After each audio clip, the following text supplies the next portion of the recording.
welcome to Bench Points. As you can see, we're back in our humble abodes after painting the town red in Tuscaloosa, or I guess Oklahoma did. Yeah. But that was a wild weekend, incredible time. But I think we're all glad to be home. But good night, we watched two incredible games. We went to the Oklahoma Alabama game on Saturday, and of course, as you all know, we went to the Purdue Alabama game on Thursday. Both just unreal games, very different games in terms Yep. of how the game was played. But golly, incredible time. Yeah, we are all very bright-eyed and bushy-tailed today after roughly 11 straight hours in the car That was rough.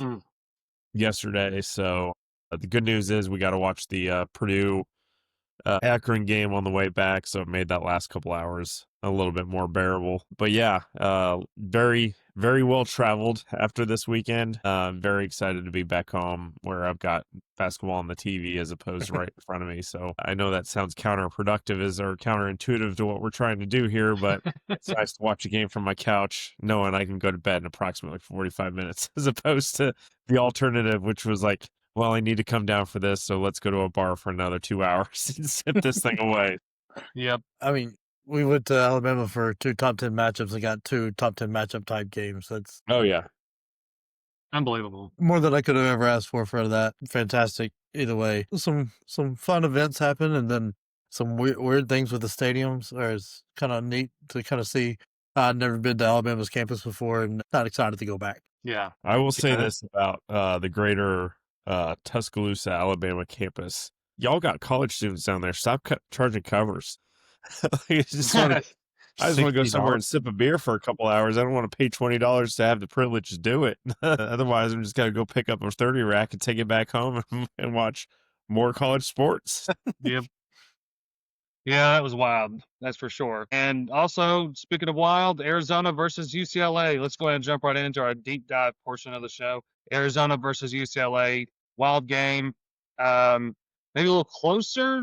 I don't know. I haven't got a chance to really deep dive into this. It was enough to see that Koa P didn't have his biggest game, but it was enough to pull it out. Is it Del Orso? That guy had a big game.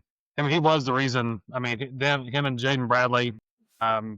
Obviously, huge minutes, huge points. Did you all get a chance to kind of deep dive into that? Yeah, I mean, Koa spent all night in foul trouble, so that's where Assumed.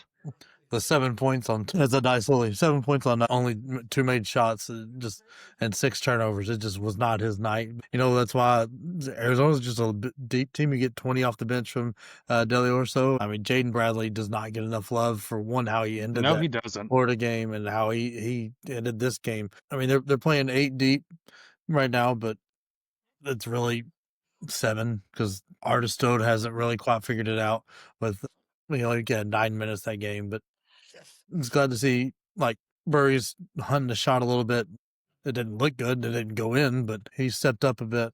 So I think Arizona is not in any trouble. They pulled out a game that was played in UCLA's pace. UCLA, they've got 5 starters and that's it. There's nothing on that team in terms of depth, and it's barely any more than Donovan Dent. It's just not. They're very underwhelming this year. And I feel like I kind of called that at the beginning, but I didn't think it would be this bad. It's definitely alarming for a team that's picked to be the top 5 in the Big Ten, challenging for the number 1 spot, to have this very little of an identity right now outside of Donovan Dent. And Donovan Dent didn't play that well, and that's why UCLA lost. I'm going to take a controversial take on this one. Arizona didn't look like they wanted to win this game. It just so happens that UCLA didn't want to win it any more than UCLA did. And I keep going back to, Mick Cronin, who has a very wide fan base throughout the country for being the kind of coach he was over at Cincinnati. He does not seem like he likes or enjoys coaching this team. I don't think these are the players that he wants. I don't think this is the system that he wants. I don't think this is the area he wants, and it just shows. It just shows in the way the team performs year in and year out under his leadership. Maybe I am 100% off base here, but it just does not feel like this is a team that he is fully vested in or cares that much about. Watching this, like the last 3 or 4 minutes of it, like I didn't know who wanted to lose it more. And that's saying a lot because Arizona is now getting first place votes in the AP poll. They've got 2 monster wins, UCLA, which might prove to be a meh, and Florida, which might prove to be a meh. I don't know. I mean, time will tell, but Arizona's at least handling business. It's kind of ugly how they handled it. The fact that they won ugly gives me a little more, makes that Florida win at the beginning of the year a little more real. Yeah. In fact, like they're kind of, raises that floor, like that you can handle it when it's not going right, when your best, probably your best offensive threat is barely on the floor, and you got a guy coming off the bench to give you 20 and hits 4 threes.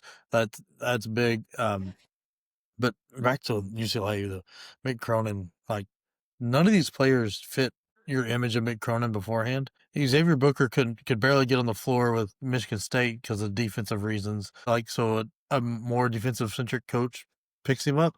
Like, he's not that physical of a guy. He's a big guy that wants to shoot more threes and jump shots than he does inside. That's a little bit confusing to me.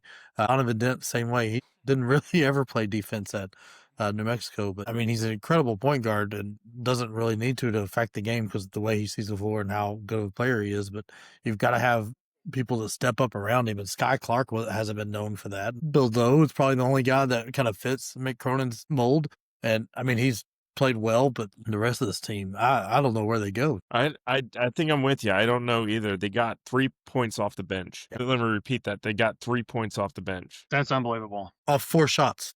4 shots came off the bench. 4 shots. Yeah, I hear that as being not sustainable and absolutely insane that that's actually possible. Yeah. That's rough. That's something that you look at your coaching staff for sure, not just Mick Cronin, but I mean, I love to pick on him. That's one of my favorites. But yeah, I think that's all valid points. Jake, I have to echo the Xavier Booker comment. Could be so much better if he just stayed more around the rim, make himself a lot more effective and open up a lot more opportunities for his teammates. That's a fact. I know this was one that we were really looking forward to.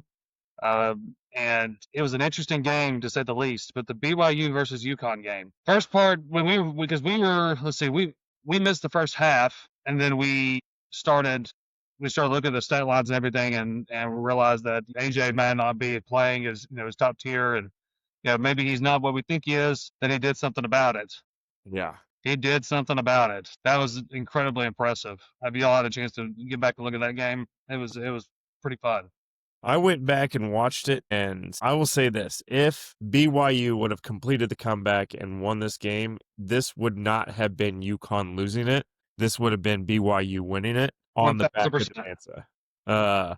What he did in the second half is why he's a top-tier NBA prospect. The team itself, I'm not 100% sure how big I am on the team. I mean, Saunders was great. Wright was great. Baker had some surprising points, but it was like points that they kind of needed to like hang around while Devanza like figured his stuff out in the second half. But UConn looked fantastic in that first half. UConn, in the first 20 minutes of that game, I was texting all sorts of people. I was like, if they're not the number 1 team in the country on Monday, like something's going horribly wrong. If they're going to 20-piece this BYU team, but then they looked mortal for 20 minutes. Yeah. And I think what it showed is like if you put an incredible athlete against those guys, regardless of their experience, regardless of who their coach is, it's like starts to wear on him. Devanza, like he hit some tough shots, but he was also doing whatever he wanted out there. And this was like the first time I've ever seen a Dan Hurley coach team not know what to do with somebody. I mean, they're just getting picked apart. Yeah, going back and watching this game, I think I leave a lot higher on BYU, and I'm lower on UConn than what I was coming into the year. Solo ball, he's off. He's been off all year, not shooting well, and he's not doing great outside of that. Like he's not doing other things. I thought Demery really showed up. The Georgia transfer really showed up and made a big impact. It was probably the biggest reason they won that game. But I mean, with it goes to BYU, you got Richie Saunders and that mate went 0 for 7 from 3, and the Bostovich guy went 0 for 5. Like those guys are 2 good shooters that have been shooting well all year. And went 0 for the world there. Yeah, and you lose by what, 1, 2, with a really a chance to win it at the end. Mm-hmm. That Robert Wright made an excusable turnover there with a chance to win. And you lose your best defensive player and your main inside presence 8 minutes into the game with Kebakita, and hopefully he comes back soon because don't know how I feel about the team without him. But I mean, that really opened up Terrace Reed to have his big game. So I don't know. I think I'm much higher on BYU now than I was after I went back and like really thought about it, because that first 20 minutes, they didn't know what to do. They looked lost, and Debenza couldn't figure it out, and nobody else was stepping up to help out. No. But once he got going, the whole team got going. I mean, I think Baker hit a huge three to pull it within one or two there at the end that was off balance and good. So I mean, he was 3 or 4. I don't know. I think this BYU team, if Debenza is on, it can play 25 minutes of of what he did in the second half each game. If they can give him about that every time, they're going to be extremely hard to beat, because there's not much you can do with him. I mean, with a terrible first half that he had, he still finishes with 25 on 8 of 14 and made 2 of his 3 threes. So he was not inefficient even after that. That means the second half he was just nuts. You're right. Right. Robert Wright, like, it'll come around, but I mean, 16 points, didn't shoot the ball well, and was really sloppy that game. 6 turnovers. That has to be buttoned up if BYU is going to get to where I think they can get to after watching this. But I'm like, Braylon Mullins is a big piece for UConn. We'll see what he does when he comes back and all that. But I mean, Malachi Smith played 22 minutes of 1 point, and only took 3 shots. Like, I expected more out of him. So, I mean, Jaden Ross stepped up, played big, but I don't know how much you really depend on that with his 12 minutes. Jalen Stewart played 29 minutes with only 2 points, and Solo Ball's 23 minutes with 8 points. Like, there's got to have a little bit more here, because Demery Reed and Caravan both all put in 21, but they can't play. I mean, Caravan played 39 minutes. You can't ask him to do that every night. Right. It's not in his bag of tricks. I'll say this, for as bad as the first half went, almost every real stat line was pretty close. They made the same amount of free throws, although UConn missed 9 compared to 5 for BYU. Turnovers, ugly. BYU had 14 turnovers. UConn had 16. Rebounds were right about the same, 28 and 27. The only difference was here in the second half, you saw more offensive rebounding from BYU, which in turn led to the monster comeback. So it was timely rebounds, I felt, from BYU, and that was like kind of a gap that I saw a little bit on the UConn's kind of game plan in the second half. They weren't getting to the boards. To your point on some of the shooting woes, for UConn so much, I think when you get Braylon Mullins in there, who's just an absolute sniper from 3, I think you're going to clean a lot of that stuff up. You know, there's 18 threes taken in this game, and that just seemed relatively low for this UConn team. I don't know, like, just watching this, I don't think I'm any lower on UConn as much as I'm higher on BYU. UConn's got a couple monster games coming up, so we'll see what's really going on with this team. But yeah, I'm with you. Debenza and Saunders and Wright get some help, and I think they're absolutely fantastic shape. But I'm not. That's got to come through a little bit clearer in the next couple of games. And I can't find anything on Cuba. I mean, there's nothing out there about any updates that I've seen. So I think that's a huge piece, obviously, to get back. And then BYU, who do they play next?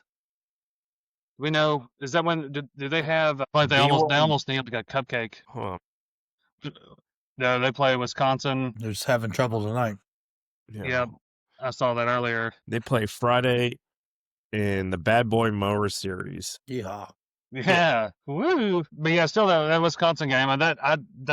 That'll be on in a multi-view, I would think. Oh, that's at 4:00 on Friday. Mm-hmm. Yeah. I will take that. Add a little color to the Wisconsin game. Wisconsin just stretched the lead out to 7. They were up as many as 13 at one point, I believe, maybe 12. Started off shooting absolutely fantastic. Went from about 60% from shooting from threes down to 36. Just having some issues with rebounding as well. You know, I'll say this, like, of all the stats that we're seeing in some of these closer games, anybody notice like the trend that rebounding is like Never heard of it. It's kind of helping you out. I will say that all the questions about Purdue after the Oakland game, you saw what Clough and TKR did against Alabama, and then you saw it again last night against Akron. When you win the rebound battle by 20, you're going to win the games. Yep. That was the whole reason I think St. John's got beat by Alabama too. Was they would not end the possession. They'd play really good defense, force Bama into a contested 3 or deep 3.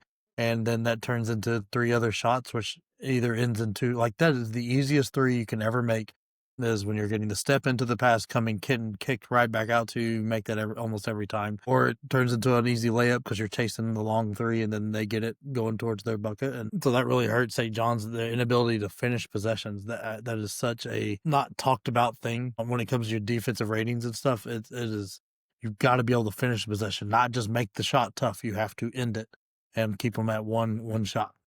And it's so deflating. Like, golly, I mean, it is grueling. I mean, it's just you get bailed out like that. Yep. That's a horrible fit, and that gets exhausting, and that ultimately impacts your defensive, I guess, want to a lot of times when that happens. Yeah. No, and it's just it just wasted energy. All right, so anything more of the BYU UConn game? I feel like we dug into that pretty good. Nah, I don't think we need to talk about that anymore. I do got a question. Go for it. For the group, just kind of gather some thoughts here. So we're 4 games in the season for most of our teams right now, right? Mm-hmm. We've seen lights out performances by Debansa. We've seen consistent, solid, just adult man performances out of Boozer. Braden Smith, obviously, has had some big games. Toppin's had some big games. Are coming out 2 games in, 18 and 15. How are we feeling about our National Player of the Year right now? Like, we're a month in, right? So what are we thinking? Like, how's our opinions on our top guys right now? I have to say that I'm a little bit, after watching Braden Smith play and realize I watched one of the greats at what he does, and I have a whole new appreciation for him. Seeing it in person is different. The kid is different. Watching him play is different. There's so many things that he can do and the way he controls himself. I mean, he's not perfect, obviously, but he is dang sure close a lot of times. I mean, he's somebody you can definitely put the game in the hands of his and let him manage that. But I still feel really good about Braden Smith, but TKR was definitely fun to watch as well. And the dude is massive. Yeah, he's just an absolute beast of a person. I've seen him live and in person for 4 years. He looked like a monster. I don't know what he's done in his offseason, but he's different. Yeah. Yeah, I mean, it's so hard to tell because, like, you maybe have one taste of them against a decent team for each team right now. But to me, Boozer has just been absolutely murdering everything. He put up 35 the other night against Indiana State. He's just been killing everything. He's better than expected, and he's really not doing it with, like, a ton, like, of force of feeding him. He's playing the system. Yep. I mean, he was asleep the first half in Texas and still ended up with a double-double and was a factor of that game. He's been extremely impressive. I knew what we were getting out of Smith, and it looks like he's still doing exactly what I expected him to do. And sometimes I wonder if that hurts, like, his player of the year candidacy, because you're expected to be great, and you're as great as what you were, as what you're expected, and it's like, you don't get enough love. Yeah. So, it's like extra great. Yeah. Sometimes that happens with the coach of the year thing. Like, you've got a guy like that comes in with a top 3 rated team and has like a 2-loss year or something. It's like, yeah, that was expected. So you don't get the votes, but even though you may have done one of the more impressive coaching performances all year, it just doesn't come back around. So I fear that might happen with Smith with some of the great playing that's going around, and that's a little more flashy than what he plays, because he just dominates the game, controls it without really ever making any big flashy monster play. And TKR is playing out of his mind good right now, and like, it showed up and changed how that Purdue team feels, and that's going to eat at both their player of the year candidacies. So that kind of sucks. But one thing for sure is we can knock Condon out of all that in his first team, All-American. That dude hasn't played well yet. Well, he kind of played well against a weak Miami team, but it's just so, like, you can cross one guy off your list. I don't think your list is getting too much smaller, but there's a couple guys you can cross off. There is a name I think we should all be keeping on our radar. It's David Markovic. Oh, from Illinois, yeah. Illinois. Right now, he's averaging about 19 points a game and about 13 rebounds. Those are Zach Edey numbers. Those are like, he had 27 and 21 against Colgate the other day, and that's the second time he's had a game like that this year. I mean, keep him on your radar, because that guy's not going away. Well, yeah, we'll be talking more about the game that they've been coming up against Alabama, which is going to be thrilling. Fantastic. About 243 pointers are to be projected. Illinois is getting it done from inside. Yeah, that's what's impressive. Yeah. Yeah, they've like I anticipated them being 36 to 40% 3-point shooter, but the volume be so high it's like Alabama where it still punishes the hell out of you.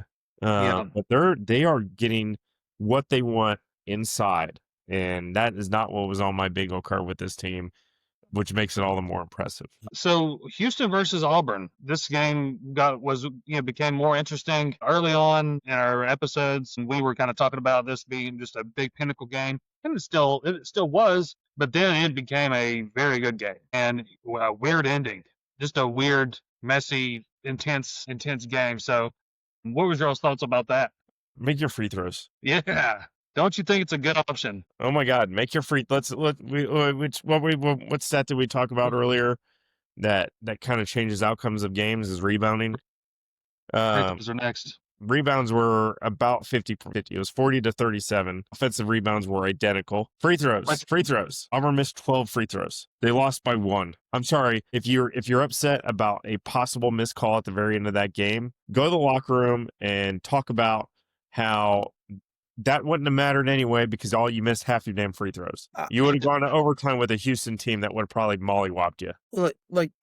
Houston was not impressive that game. They weren't. They were not. And I don't know, and it's like it's kind of stacking up the not impressiveness so far because they didn't look too great in their bye games. I mean, they won them by plenty, like they were never in danger. But this one, you kind of expected them to come out, smack Auburn around a little bit, especially dealing with the new coach, and it did not happen. They played right immediately. I mean, if Keyshawn Hall doesn't go down towards the end of the game and struggle to get back in, I don't know. I don't know that Houston wins this game, even with the amount of missed free throws that Auburn had. That guy's, I mean, absolutely impressive. 20 points without making a three and 11 rebounds, 4 of them offensive. Like he's, as a guard, he's incredible. Both teams, nothing off the bench. And that's a little worrisome, especially in Houston's case, because that was always my fear. And the way they play and the amount of defense they play and how hard they play, I mean, they lost Tugler and Sanak during that game. If that's the way the whistle's going to go all year, they've got to get some people to step up and be able to score some points, because you had Harwell that scored 5, but Kingston Fleming's put on a game, absolutely did everything he should have been doing, and with his absolutely ran that team. I kind of hoped with him taking more of a point guard role and a distributor role. Like the turnover's a little high, but he's a freshman in a big time game on the road, so I'm not going to knock him too much. With the 7 assists, I would have thought that would have opened Uzon and Sharp a little more to be better shooters. Did not feel that way. They struggled shooting, so I'm not sure what to make of Houston yet, and I'm still not 100% sure what I think of Auburn, because I mean Murphy and Freeman are, I mean, Pettiford started to wake up a little bit. Keyshawn Hall is the guy that is absolutely impressed all year.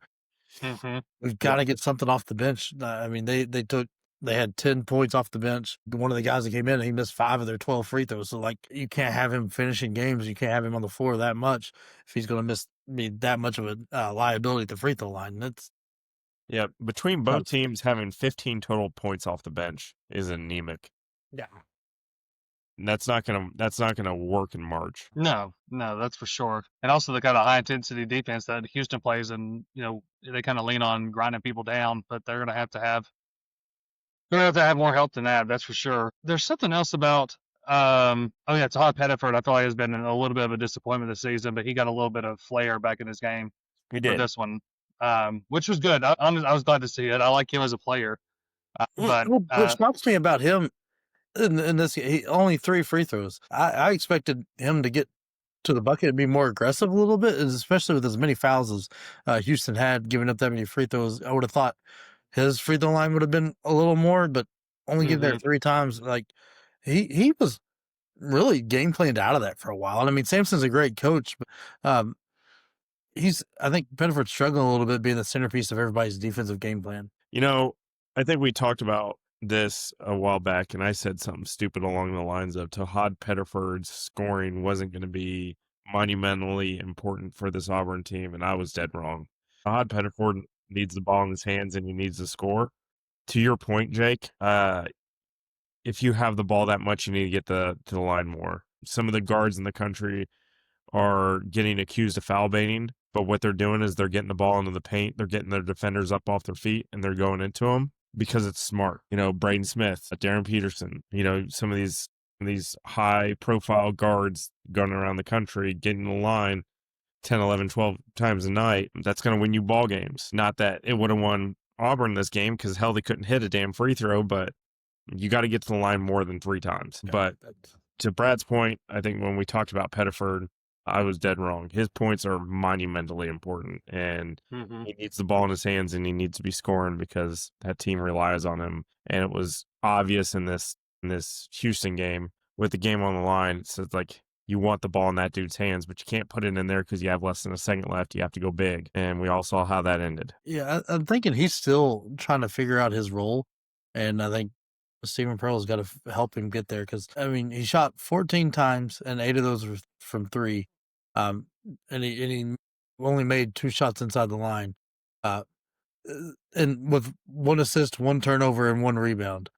He did have 2 steals and 2 blocks, so he's playing good defense. But on the offensive side, it's like he's not sure or confident in what he's supposed to be doing. And I think that's showing up in his shooting, and why his shooting has been so slumpy this year is lack of confidence, a lack of sure footing on where he's supposed to be. Because when he was coming off the bench last year, he knew it's like, my job is to score however I need to. I am the spark off the bench, get this game going. And he lit Houston up and lit a lot of teams up that way. And it's like this year he's a little hesitant almost, because he's not sure if he's the point guard and moving it, or if he's supposed to be scoring every time. And how do you not keep feeding Keyshawn Hall the way he's going? It's like he doesn't know where he fits in exactly. Hey guys, Estrella's being taken back to the locker room right now. Yeah, I could literally almost shed a tear. That is absolutely terrible. Not only for the team, but also for that kid.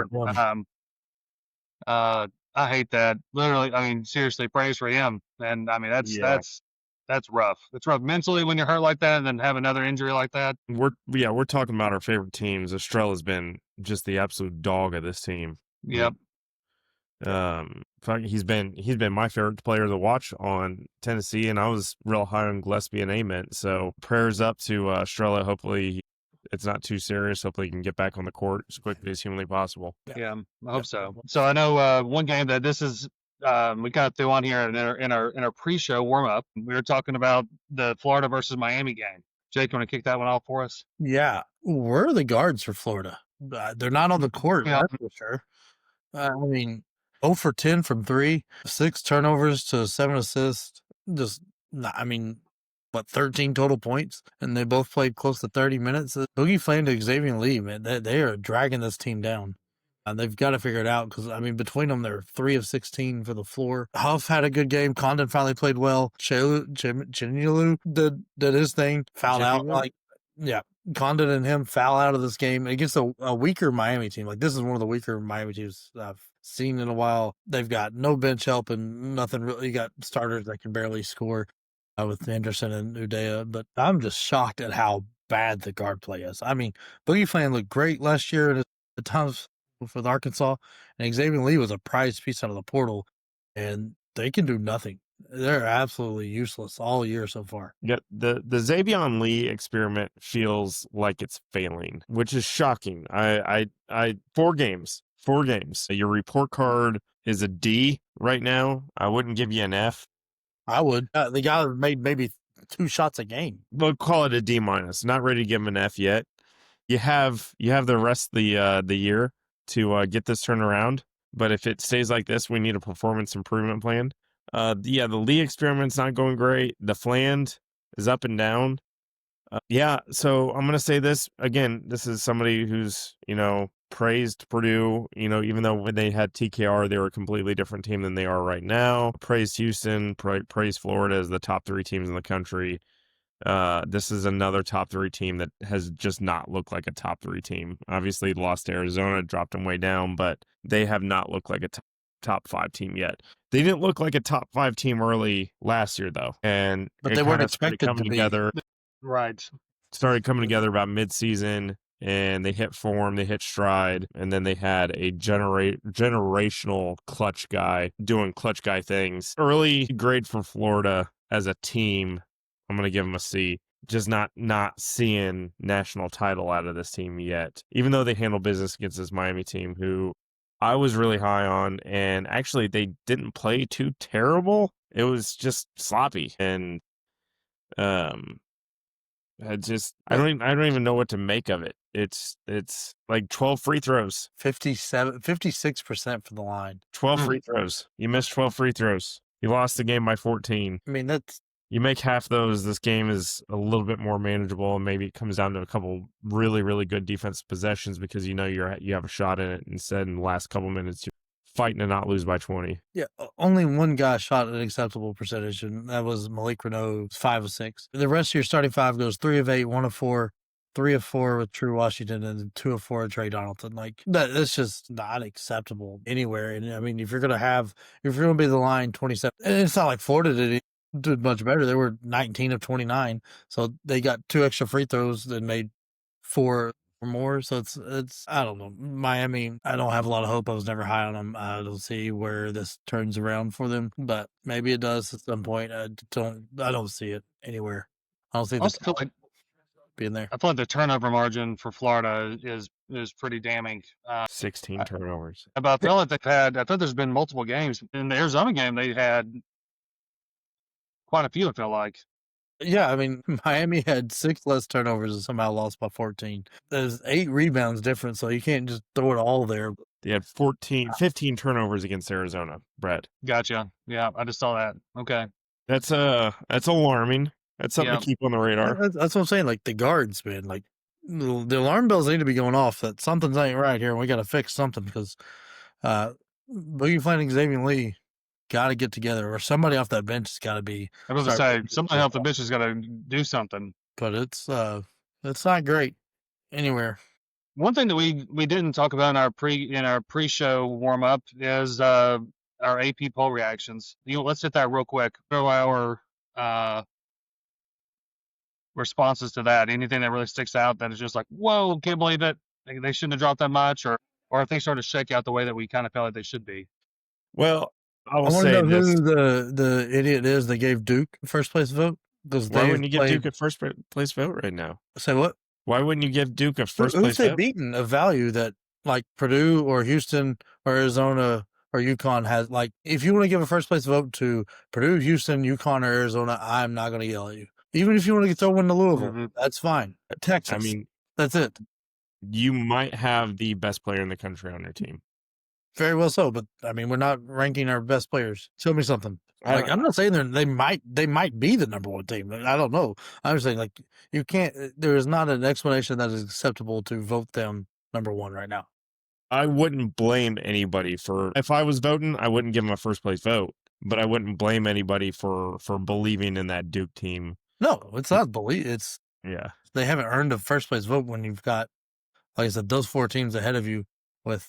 Like, especially like Purdue just went to Bama and won, and Bama has a win over a top 5 seed, so transitive property makes them look really good. Arizona's beat 2. It's probably got the 2 best wins going right now. Yeah, and so like that's acceptable. UConn just handled beat a BYU team. Houston just beat Auburn on pretty much a road game. So like those make sense. I don't understand giving Duke a vote. Like the rest of it is fine, more or less. No surprising. I was a little bit surprised Gonzaga didn't jump up higher with how they handle stuff, but I don't think it's wrong where they're at.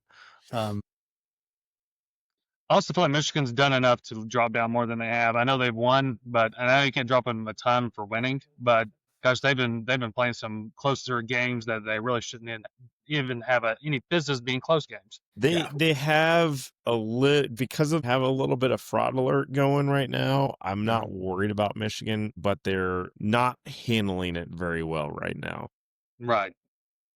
No.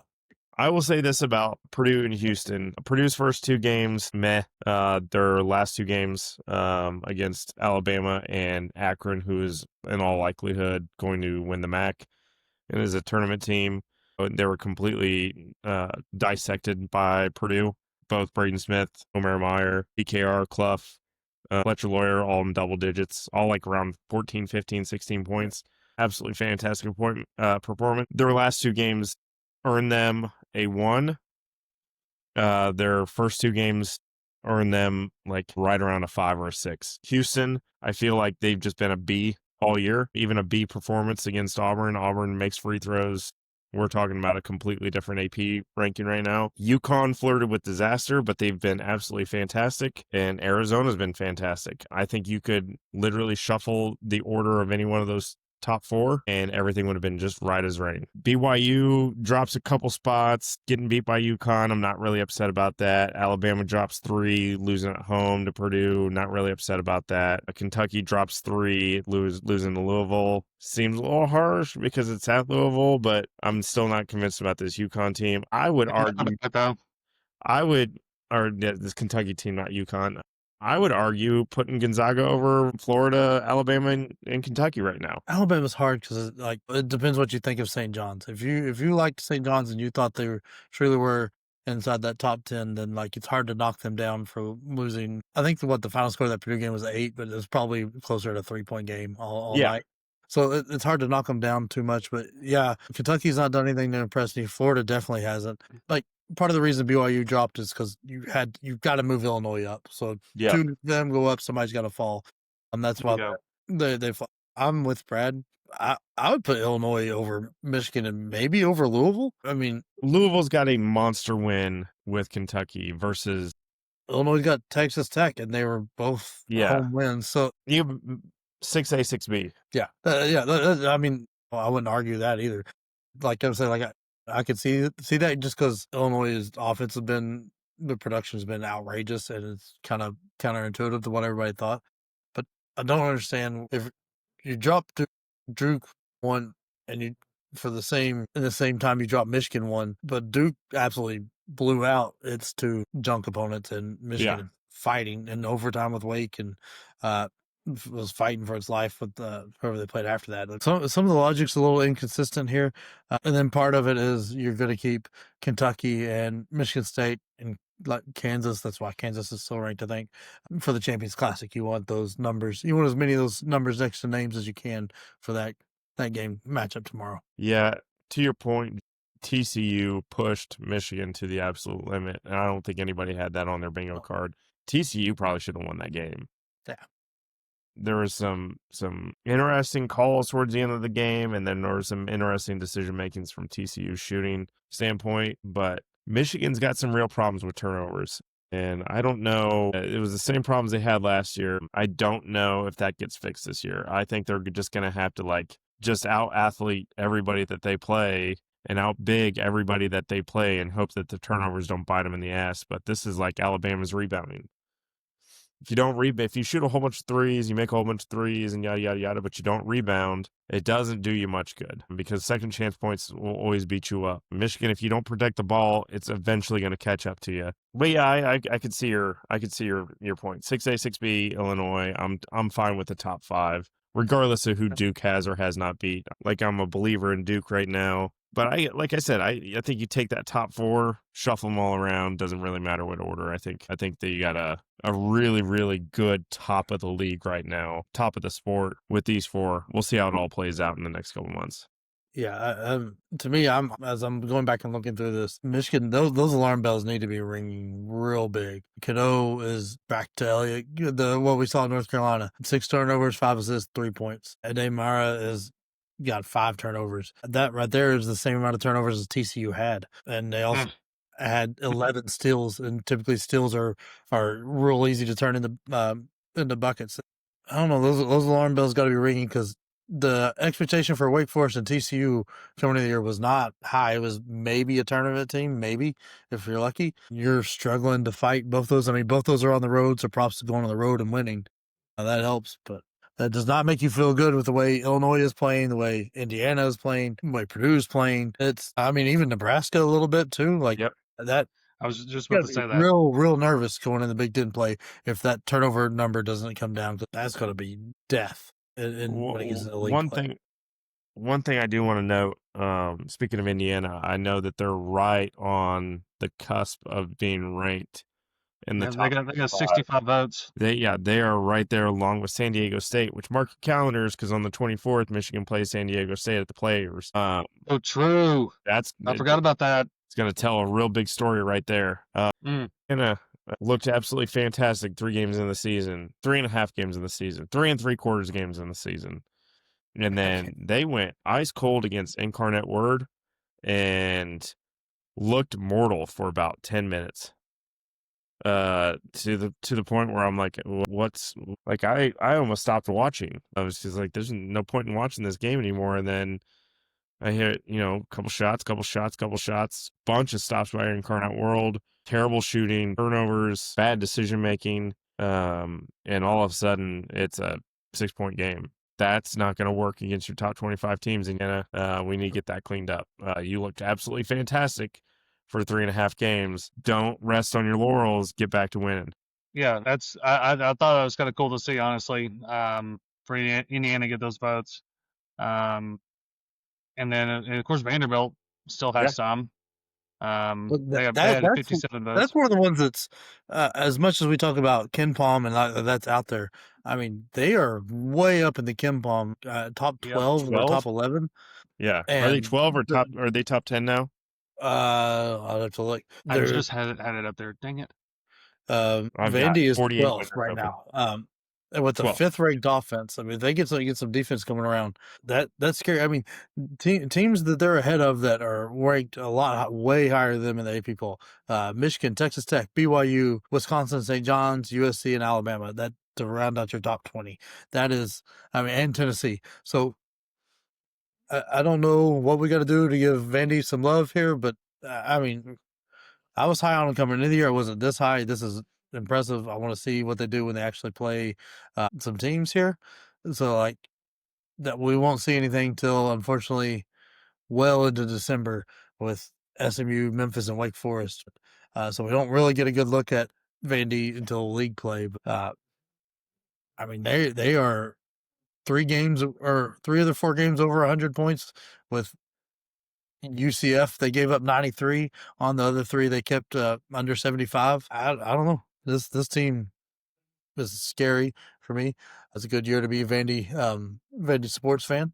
This is that's another one that shocked me. I think they need to get a little more love in the AP poll. Well, Jake, you can have that one, buddy. I just refuse to say it, but it is what it is. I'll accept it once they get there, which will likely happen. I'm not in denial, but maybe I am. All right, so for the games that are coming up, specifically on Tuesday, got some biggies, some heavy hitters. I'm so ready. Let's kick things off with Michigan State versus Kentucky. Look, I'm gonna say this as somebody who, what's the word for it, was wrong last time I went against Michigan State. I'm going to take Michigan State over Kentucky. I'm going to go with the Tom Izzo effect here. They don't have Breslin to rely on, but this is the Champions Classic. I think Michigan State takes this one. I think Cohen Carr has another extremely loud 8 points. But yeah, I can't go against Michigan State and Tom Izzo again. I say I'm the opposite end. I'm fading them hard. To the point where I would lay the 5.5 with Michigan State or with Kentucky here. I'd lay the 5.5 and I'm going to play the over. I don't know where the offense is going to come from. Unfortunately, I do like what Kentucky's got inside at the moment. It's their guard play that hasn't been great. And the best offensive threat that Kentucky or Michigan State has is inside with Kohler. There's enough defense on this Kentucky team to really make life hard. And don't see the freshman from Michigan State that really showed up last game, Cam Ward.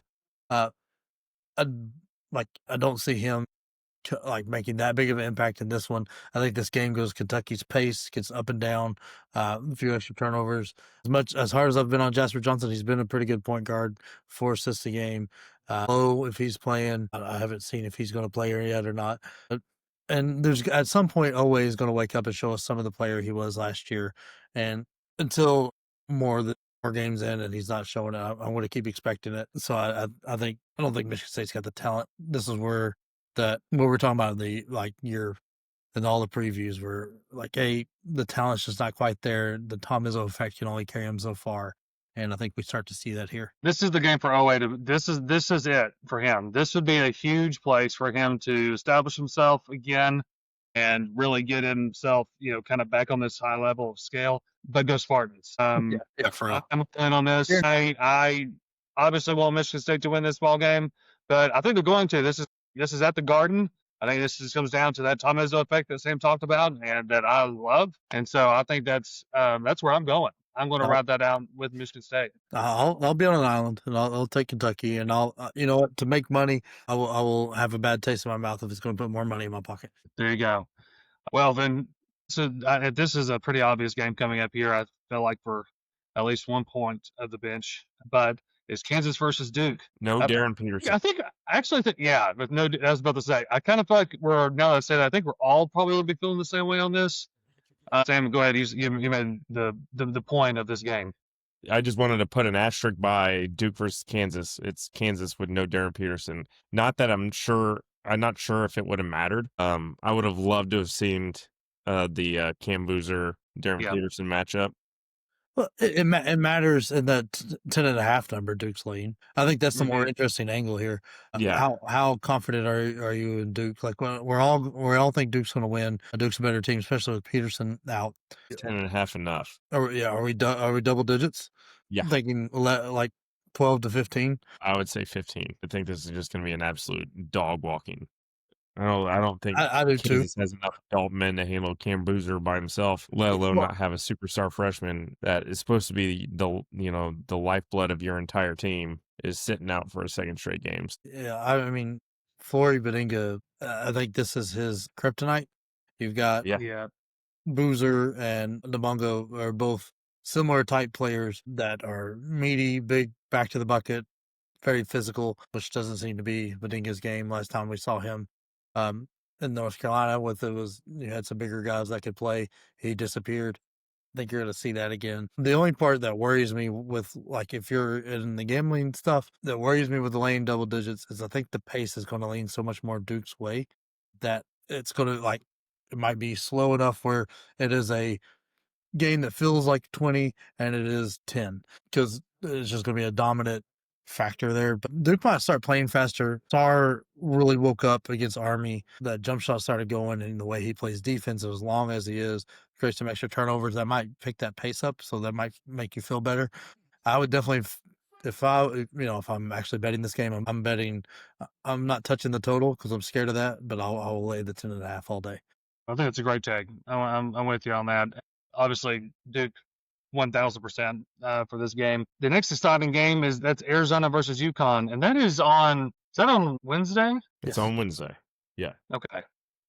Another exciting game. Really, I think this will be a heavy hitter, like I said earlier. So, what are the key standouts for this game? This is an absolutely fantastic matchup. This will let us know if both UConn and or Arizona are 100% for real. It's big test. I think whoever comes out of this has a legit claim to be the number one team in the country when the polls come out the next week. Yeah. This would definitely be who's the true number one, because you're not going to get a closer matchup right now. I hate to say this, but I think the whistle matters so much in this. Yeah. Because Terrence Reed was able to take advantage of no Kibikita with the BYU, and that wasn't because of the whistle, that was because of injury. But I mean, we already know Toby Awaka he starts the game with 2 fouls, but gotta love his heart. But if that goes, if that whistle starts getting hard on Krivas, especially in UConn and Gamble, I can see that kind of floating a little bit. Or if Koa Pete gets in foul trouble like he did against UCLA, because now that tape's out there, much better coach sees the tape and knows how to flatten you out a little bit. I'm very interested in that. Also, solo ball, this is the time to show up, because the advantage that UConn really has is the shooters they can put around Reed, especially when they get Mullins back. But I mean, he's not playing in this one. Let's see you light it up. Let's see that. I mean, you have an absolutely beautiful jump shot. I want to see it. I want to see it go through. I mean, Silas Demery and everybody else got to keep showing up. I think the bench will have a big point in this, but I think this is UConn's game. I think this is where Hurley flexes a bit. Oh yeah, the home court with a long travel spot is what this is for Arizona. It's what, playing like 4:00 body time, something like that. So it's gonna be interesting. I mean, it's gonna be a fantastic game. I don't know if I would bet this one way or the other. The line hasn't come out yet, but I don't know if I would touch it. I wonder what I can't imagine the line is going to be anything other than marginal, like just like a few points.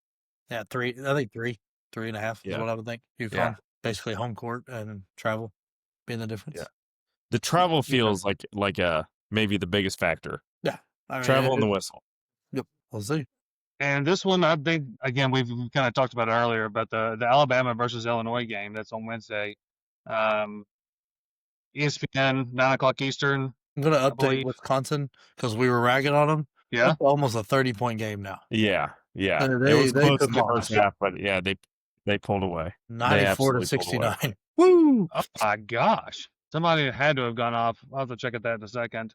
Alabama versus Illinois. So- this will be such an interesting game for so many reasons. America wins here. Yeah. America is here, yes. Well, I say America, maybe the Eastern Bloc of Europe wins here. One thing when I saw this schedule come out, and I didn't even think about it when we're hyping up the Illinois Texas Tech game, and now we're hyping up the Illinois Alabama game. It's the 2 monster games Illinois has early in the season in their backyard. Doesn't feel fair. Nope. Yep. It doesn't feel fair right now. I don't That's know so why. true. It just doesn't feel fair. Edge to Illinois. I kind of rooting for Alabama in this one. Yeah, no. I can't root for Alabama. I know you can't, but hey, those were some of the nicest people on earth, and I wish nothing but the best for them up in what would be the United Center here, which is an absolutely fantastic venue to watch basketball games. So SEC fans, show up, fill that arena up. But yeah, like I said, I think ESPN's got this at a 57.5% odds favorite for Illinois. I'm going to look at Ken Palm's predictive score on this. Well, it would help if I didn't click on Iowa State. The thing is that we have yet to mention with Illinois is they're not at full strength yet. They've got a big piece that might be coming in soon. I don't know if he's going to be here for the Bama game. Tomislav Vicevic. Uh-huh. That's another big guy to throw out there. And we just witnessed in person how hard it was to rebound for Alabama for the rebound with a physical presence. Now you add a physical presence with 6 to 8 more inches out there with what Illinois throws. I think that's where the game will turn, especially with it being in Illinois' backyard. Who knows? I mean, Nate Oates is a great coach. I think the matchup predictor for ESPN, I think that's about where it should sit at the moment. Maybe a little closer 50-50. I'd lean Illinois the whole way here. But, I'm interested to see what Alabama and Oates fixes with the way Illinois has been playing inside. Ken Palm has this at 90 to 84 Illinois. Yeah. 71%. All right. So, hey, listen. Yeah, go ahead, Jake. No, I said that feels right. I mean, we've been harping on teams without a bench all year, and Stojakovic coming off the bench for Illinois is crazy. Having a 6'8", just pure scorer like that. Yep. He's electric. You think you get a little bit of breath when they start subbing, and then you throw him. I mean, he absolutely finished that Texas Tech game. That's who they went to. Mm-hmm. It was like, here you go, buddy, and he did extremely good. Like, I mean, he did that at California. I don't know why it wasn't unexpected, but him coming off the bench is just nasty for this Illinois team. Agreed. Yeah, and Boswell's a stud. Yeah. For Illinois, fun to watch. Big fan of his. So great preview, guys. Seriously, that was good. So move in, kind of finish out the episode here with the stand and go. We're going to kick this thing off, kind of speaking on behalf of us, and we mentioned it earlier, but a very hospitable group there in Tuscaloosa, Alabama. Not a whole lot going on there, but there's a lot of great folks there and a few oddballs. But hey, who doesn't have a few oddballs? Tuscaloosa just may have more than we think. Yeah. Ultimately, incredible people, super nice, very hospitable, and we really appreciate that from the bench for sure. Oh, it was incredible. Everybody we talked to was some of the nicest people, and there was like wearing away team colors. And they're just like, welcome to Tuscaloosa. Hope you have a good time. Just very nice about it. When I've been raised to hate these people, and I find it extremely hard to do now. Still hate the university, but the people of Tuscaloosa, I'm not as mad at anymore. That's right. Amen to that. I think both the basketball game and the football game, because I was wearing my Purdue colors at the football game, I had more conversations with fans than I have at Mackey. Just people pulling me aside, wanting to talk about basketball, wanting to talk about sports. They wanted to ask me about my football team and like pray for me.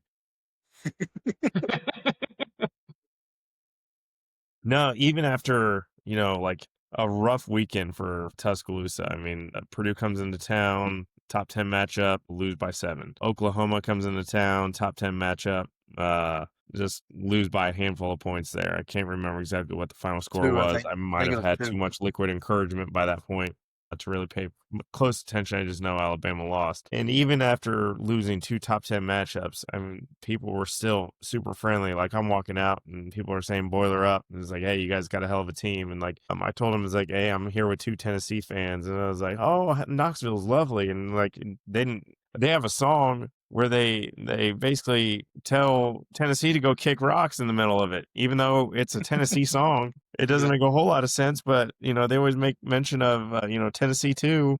Yeah. But they were friendly folks, and it was a good time. To Brad's point, there was some oddballs, and yeah. Anyway, moving on. That'll be for the Patreon.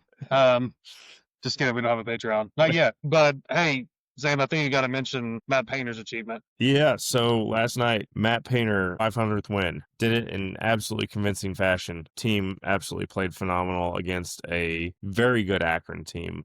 Top 70 in KenPom. I think they're maybe top 75 now. Probably a MAC champion team that we just completely dismantled, likely tournament team. To get your 500th win, doing that after an emotional win in Alabama speaks a lot about how you coach and how you get your team ready. Painter's had his ups, he's had his downs.